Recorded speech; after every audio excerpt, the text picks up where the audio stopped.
I don't like doing this. Okay, so,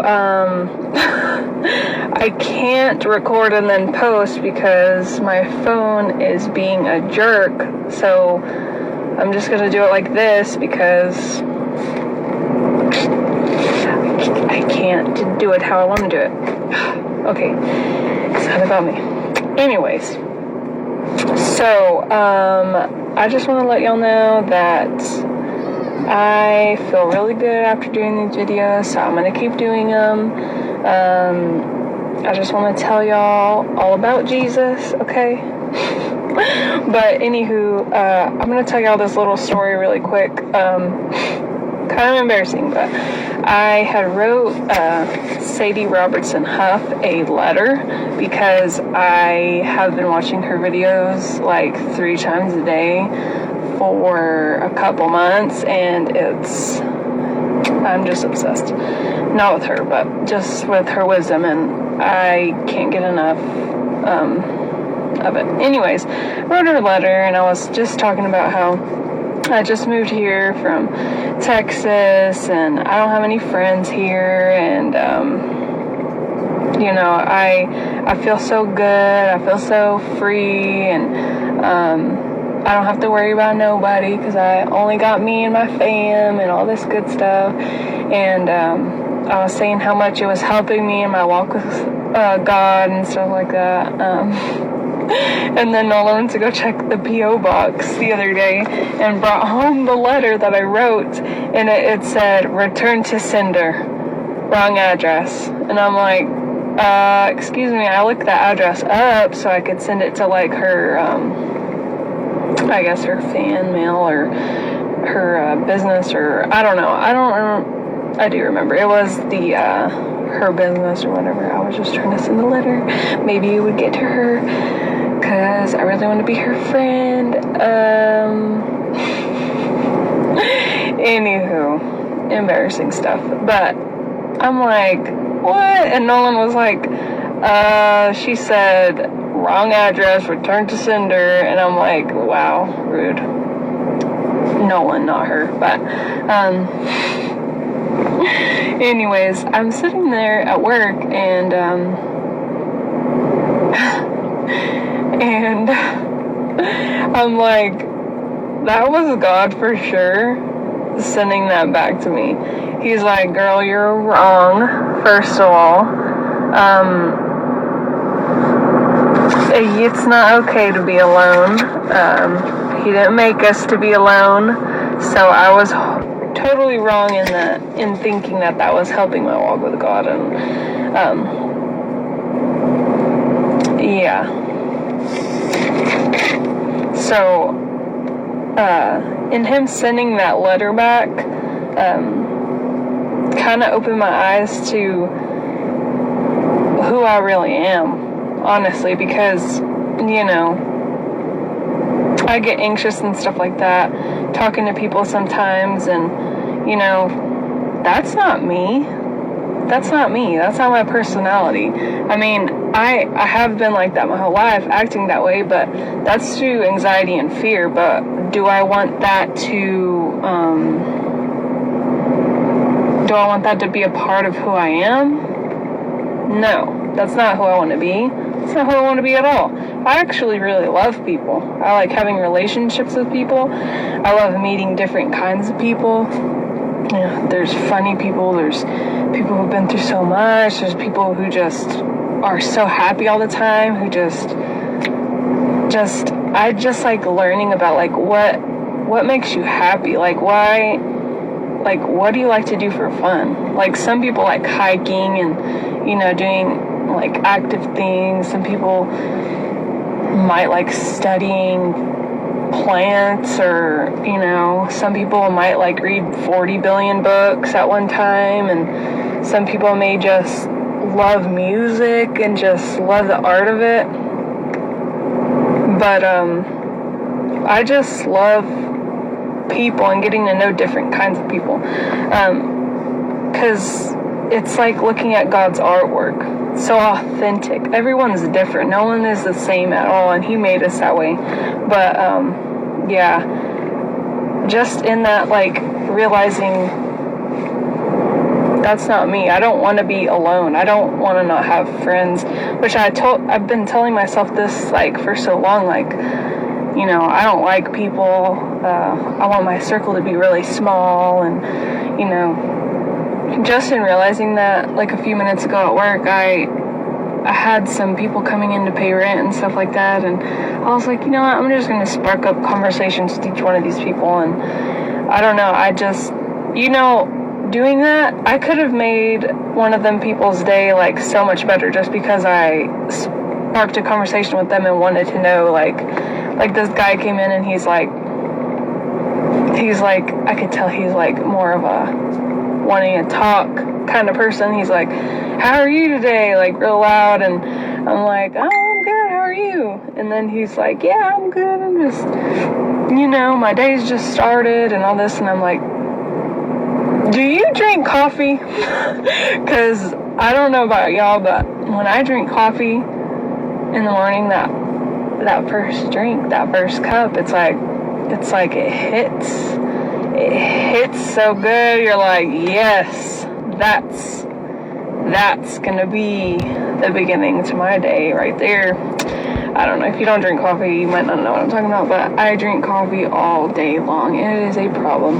But I asked him, do you drink coffee? And he's like, no, I drink tea. And, you know, we went on this conversation about really nothing, but I can tell that just kind of made his day a little better. You know what I mean? And that makes me pretty happy. Anywho, let's get back. After yesterday's video, I was so excited, and I just was like, maybe I should plan to what to talk about tomorrow, because, you know, I've just been going off of a whim, but, you know, maybe I should try to put a little more into it. So I know I'm about to go off topic again, but I just want y'all to like understand. I'm not trying to be a weirdo on here. Not that I care if y'all think I'm weird anyways, but I just want, I don't even know. Start over, rewind. Okay. So the whole thing of me doing these videos is I don't really know how I'm supposed to get started and what I really want to do. I don't know why, but God has put on my heart to write a book. And I have been thinking about writing a book for so long, but I just always just put it back like, yeah, right, I don't have time to write a book. But it's like, He wants me to write a book. And He wants me to write a book about the stuff that I've been through. And, you know, I think that would really help my soul if I did that, because I have so much I just want to scream. I just want to scream it out because I don't have anybody to talk to. So I just want to write a book. And the other day when I started the first video, I was like, you know, maybe if I honestly was just going to make videos and just leave them on my gallery and like not put them anywhere. But then I'm like, who am I helping if I do that? Like I want to help people. You know what I mean? And I want to spread the word, because sometimes when I'm learning, like I'm teaching myself this stuff and I'm doing my own little Bible study, I just feel so bad. I'm like, you know, I'm nourishing my soul, but like, who's nourishing Susie Joe of their soul? What about that dude on the corner? You know, what about my friends? Like, I don't talk to my friends about this kind of stuff. Some of my friends don't even care about this kind of stuff, but, you know, what's the purpose of it all? What's the purpose of having friends if you're not going to try to help them or save them from things you know are going to eventually happen?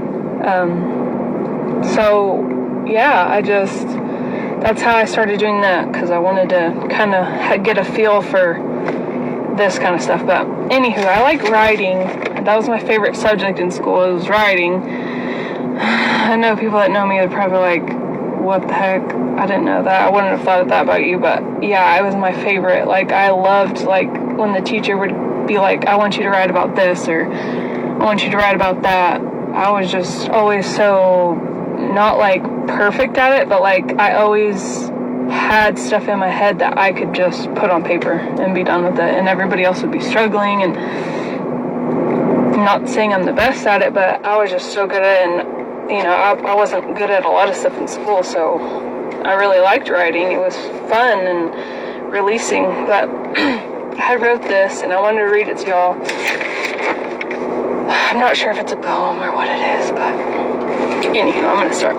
I titled it Identity in Christ. You are made to be set apart. You see, this is why you should not look to the right or the left. This is why seeking to be like others is a never-ending race that will only give you exhaustion and disappointment. God knit you together in your mother's womb. He knew the freckle you would have under your nose that just so happens to look like a booger. He knew that your friend in the 4th grade was going to break your heart. He knew you were going to be put in the situation as a young girl that would make you feel so helpless and so lost. But do you know what he also knew? He knew you. He knew how far from that you would soon grow from. He knew how strong and compassionate that event would eventually make you. He knew you were strong. He knew you were courageous. He knew that you would be capable enough to overcome your battles. He knew you. And then I wrote down Psalms 139:14. I praise you because I'm fearfully and wonderfully made. Your works are wonderful. I know that full and well. My frame was not hidden from you. When I was made in the secret place, when I was woven together in the depths of the earth. God made you for a purpose. With the purpose, He made the mountains, the stars, the sky, the sun, the animals, the trees. Then He said, the world needs a Courtney, a Cassie, an Amanda, an Allison, an Emma Rose, a Connor, a Nolan, a Deborah. He made the world, but then He made you. He made the world, but then He said, we need you. We need you in this world. You know how beautiful that is? He crafted the mountains, the oceans, the sky. Have you ever seen the sky? Like, if you're like way out in the country and you just look up at the sky at night. Do you know, that's just so beautiful. Have you ever just stared at the stars like, whoa? And that's all you can say is just, wow, it's so beautiful. And He made you. Every little tiny thing about you. The quirky little smile you have, just everything. That crooked tooth, you know what I mean? Just the no eyebrows. He knew that was going to happen, and He knew that you needed to be like that, okay? He just knew it. He knew that would craft you into who you are right now, okay? Everything that you have is for a purpose. Everything that you are has a purpose. So, the world needs you, regardless. The world, He made everyone as working parts. Every human that He made is like a working part. And we're all God's kids. He made you who you are because you fit into the puzzle that He made. You can't have this full puzzle and then be missing one little quirky piece that has all these weird shapes and corners and curves. And, if you weren't there, the world would be missing something. So just think about that. God loves you, and I do too.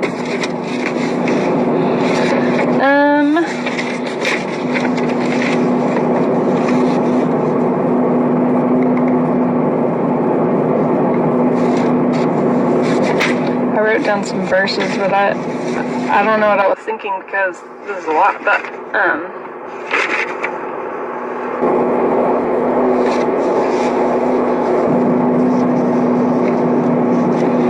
okay, accept one another just as Christ accepted you in order to bring praise to God.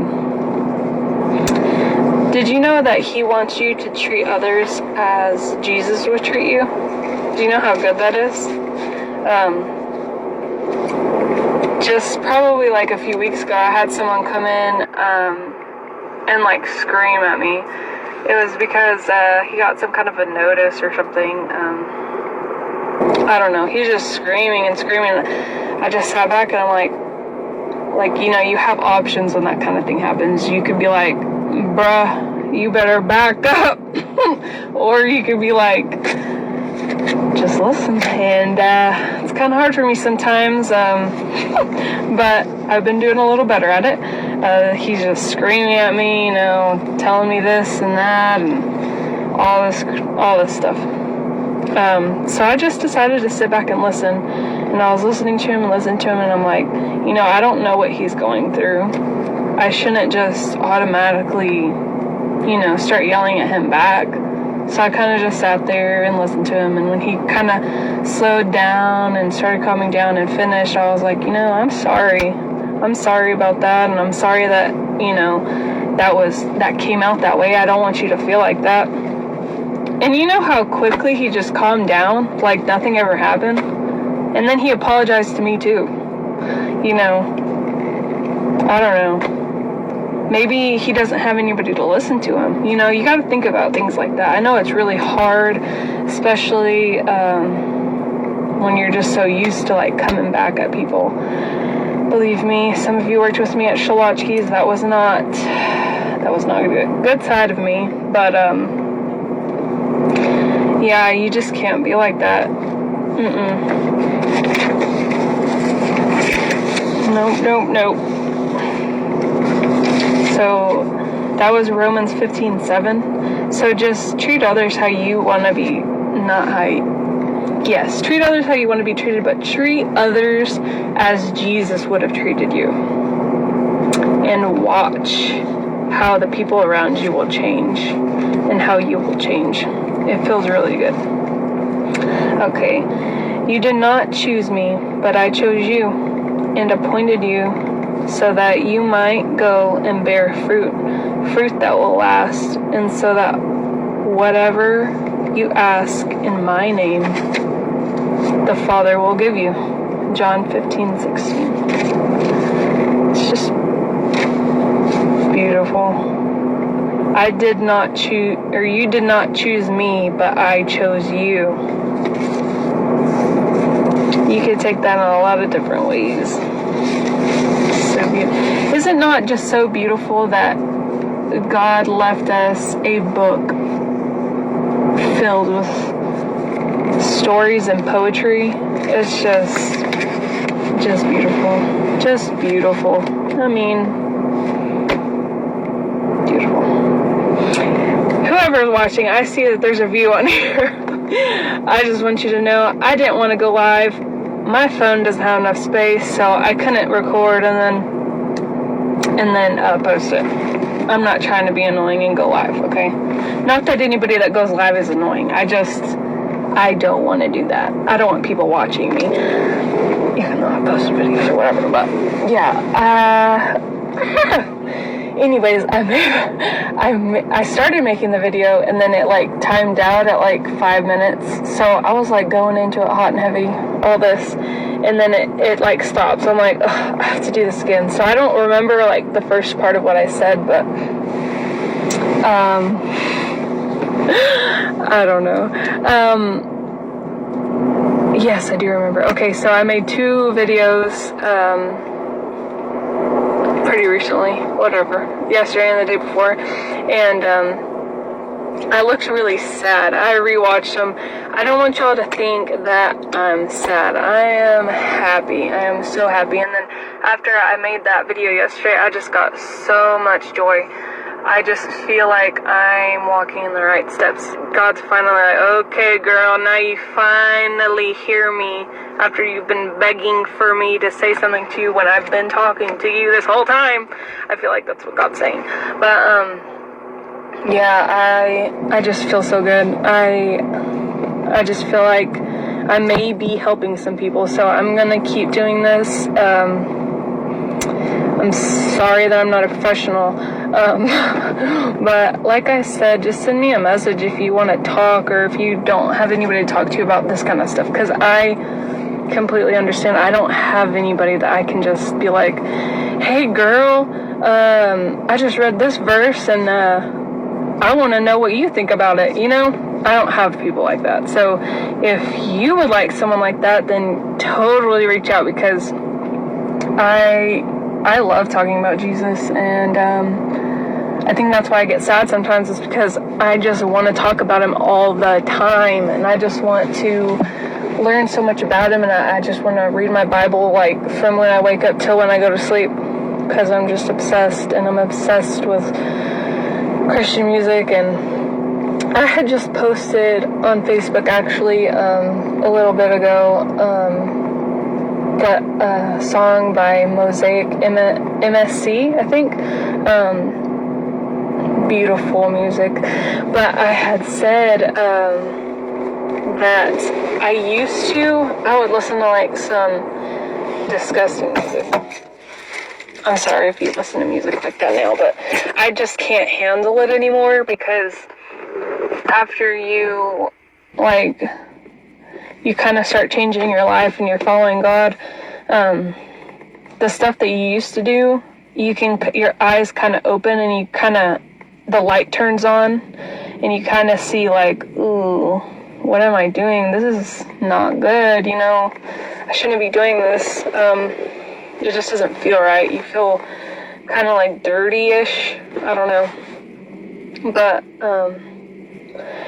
But yeah, when I started switching around, I noticed I just don't want to be listening to this kind of music. Like, this is the kind of stuff I'm filling myself with. Like, of course I'm going to be depressed. Of course I'm going to have anxiety. And so I just stopped listening to a lot of music that I used to listen to, but I just listen to Christian music now because I'm just I'm obsessed. But, yeah, like, I remember I was still working at Schlotzsky's, and I'd be driving, and, you know, if my phone wasn't hooked up to my car radio, then I was trying to find a station on the radio, and I would try to find something that I liked, and every time that a Christian song would come on, I just didn't like it. I don't know why. I'd never liked Christian music, but I would hear it, and then I'd immediately know, like, oh, they're talking about God. I gotta skip it. I gotta go to something else. And then I'd be turning on rap music that had like a bunch of nasty, you know, stuff, and I'm like banging my head, blah blah. I used to listen to all kinds of stuff like that. But anyways, I would just skip every time that it came on, and then I would always feel bad about it, but then I would just ignore it. And then one day I was skipping through, and a Christian song came on, and I was like, you know, there's a reason why I'm feeling bad that I keep skipping this. So I just left it on, and I'm like, okay, God, like, I guess I'll try this out. And like, from then, I just left it on that station. I never changed it, and that station stayed on in my car. And from then on, I kind of just, I'm like, I don't know, something about it, and it just made me want more of Jesus. And so I started reading my Bible a little bit, and I didn't really understand it very well. I had a King James Bible, which is a good Bible. Any Bible's good, but it's just kind of hard to understand in some books. So I started reading that, and, you know, I just feel like people who make Christian music, they're doing God's work. Because I feel like if that radio station was on there in that certain song, you know, that I stopped at and actually listened to the words of it, that saved me. Like, it saved my life. Like, it's just amazing how God works, and how he can just save you in one instance of you clicking the radio station. You know what I mean? if you just like look at different Christian music and you like not even like listen to the song, but like read the lyrics, so filling, so beautiful. Like that's the kind of stuff that I want to fill my mind and my heart and my soul with, you know what I mean? Not saying that any other music is bad, because there is some good music. I mean, I like country music a lot, and there's other music that I like as well, but I just choose to fill my mind with that kind of stuff each morning, and when I go home and after a rough day, and you know, when I pick him up from daycare, that's what we listen to, and I just feel like that may help her down the road. Like, oh yeah, I remember, you know how you like remember lyrics from certain songs like randomly in your head. Like, I want those kind of things to pop up in her head, like when she's having a bad day, or maybe like wonder about them, and you know, maybe ask me questions. That way I can start teaching her some stuff. But just watch what you're filling yourself with, because you know, if you're listening to all these songs about, you know, snorting a line and hooking up and, you know, partying and all this stuff, like, I mean, it might be a good beat and rhythm, and, you know, you feel pretty cool banging that stuff in your car, but, you know, when you sit back and think about it, it's like, that's what I'm filling myself with. Like, take those lyrics and read them without the music. That's what you're filling your mind with. And whether you see it or not, that's affecting you. That's affecting your life and the way you treat people and the way you treat yourself. So, I mean, that's just something to think about. Like I said, I used to listen to the same kind of stuff, and I took that away, and I feel like it's made a world of difference. Like I said, I'm not a professional or anything, but that's just from personal experience. I don't know. So, I just love y'all. I don't even know who watches these, but I just love y'all all, and I just hope y'all have a good weekend, and spend time with your family, and just go outside and smell the flowers, watch the trees. I don't know what it's like in Texas right now, but the leaves are kind of going yellow right now because it's going into October, and you know, just sitting outside, you can see God everywhere. It's just beautiful listening to the birds, and sometimes I just want to lay in the grass and fall asleep in the park, but then someone would be like, oh, is she dead? Or be like, oh, shit, are you okay? I don't know, but I love being outside. It's like such a good way to just to feel God's presence. I used to walk all the time at lunch when I still worked at Haiku. Oh, so nice. And it really is. I would do that because it was like such a relief. Like, I would be at work just so unhappy and not feeling it, and then I would go to lunch and just take a walk through the park, walk through the trail, even if it was hot or raining, because that was my time with God. I would just pray and listen to Christian music, and it just felt so good. But I don't know. If any of y'all want to be friends, let me know. Read your Bible. Love you all. How do you stop this? Oh, it's a finish. Bye!